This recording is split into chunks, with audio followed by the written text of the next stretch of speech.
दिल्ली विधानसभा चुनाव की तारीखों का ऐलान हो गया है। दिल्ली की सभी 70 विधानसभा सीटों पर 5 फरवरी को सिंगल फेज में मतदान होगा। वहीं रिजल्ट की घोषणा 8 फरवरी को होगी। मुख्य चुनाव आयुक्त राजीव कुमार ने प्रेस कॉन्फ्रेंस करके दिल्ली विधानसभा चुनाव के संबंध में ये जानकारी दी है। इससे पहले मुख्य चुनाव आयुक्त राजीव कुमार ने चुनावी प्रक्रिया में गड़बड़ी के आरोपों पर 30 मिनट तक फैक्ट्स के साथ सफाई भी दी।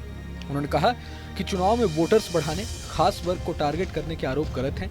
चुनावी प्रक्रिया को खत्म करने में वक्त लगता है। ये सब एक तय प्रोटोकॉल के तहत होता है। राजीव कुमार ने इसके साथ ही 3 शायरी भी पढ़ी। सुनिए। फरवरी को आएगा ये आपने पूछा।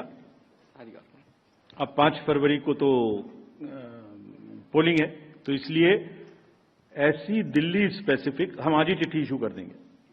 कैबिनेट सेक्रेटरी साहब को आज ही स्टैंडिंग इंस्ट्रक्शन इशू करेंगे कि कोई भी दिल्ली स्पेसिफिक बजट में चीज का शामिल नहीं किया जा सकता which can disturb the level playing field. For pan India there is no problem and that's the practice always whenever the voter account और the elections happened during the बता दें कि दिल्ली विधानसभा का मौजूदा कार्यकाल 23 फरवरी को खत्म हो रहा है। 2020 के विधानसभा चुनाव की बात करें तो उसकी घोषणा 6 जनवरी को हुई थी। विधानसभा की सभी 70 सीटों पर 8 फरवरी 2020 को सिंगल फेज में वोटिंग हुई थी और 11 फरवरी को नतीजे घोषित हुए थे। 2020 में आम आदमी पार्टी को 53.57% वोट के साथ 62 सीटें मिली थी, जबकि बीजेपी को 8 सीटों सहित कुल 38.51% वोट मिले थे। वहीं कांग्रेस को 4.26% वोट मिले थे, लेकिन पार्टी अपना खाता खोलने में भी नाकाम रही थी। 2015 के चुनाव में भी कांग्रेस को एक भी सीट नहीं मिली थी।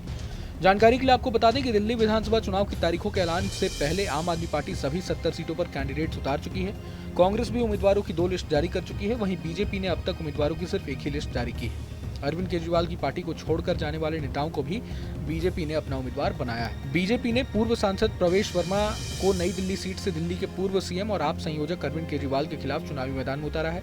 7 नवंबर 1977 को जन्मे प्रवेश वर्मा दिल्ली के पूर्व मुख्यमंत्री साहिब सिंह वर्मा के बेटे हैं। साहिब सिंह वर्मा 1996 से 1998 तक दिल्ली के मुख्यमंत्री रहे हैं। वहीं बता दें कि कांग्रेस ने नई दिल्ली सीट से संदीप दीक्षित को मैदान में उतारा है। संदीप दीक्षित दिल्ली के पूर्व सीएम शीला दीक्षित के बेटे हैं। यहाँ पर कुल मिलाकर देखा जाए तो मुकाबला काफी रोचक रहने वाला है। इसके अलावा आपको बता दें कि दक्षिण दिल्ली से 2024 तक बीजेपी सांसद रहे रमेश बिधूड़ी मुख्यमंत्री आतिशी के खिलाफ कालकाजी निर्वाचन क्षेत्र से चुनाव लड़ेंगे।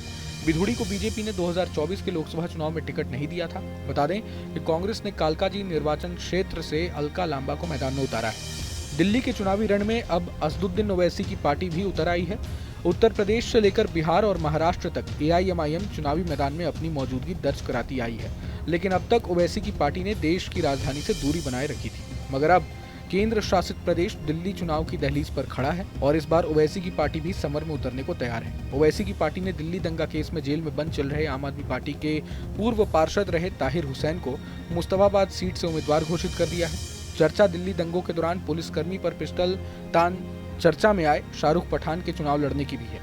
जानकारी के लिए बता दें कि 2013 से 2020 तक यानी दिल्ली के पिछले 3 चुनावों की ही बात करें तो हर चुनाव में 70 से अधिक उम्मीदवार उतरे, लेकिन AIMIM ने केंद्र शासित प्रदेश की चुनावी राजनीति से दूरी बनाए रखी।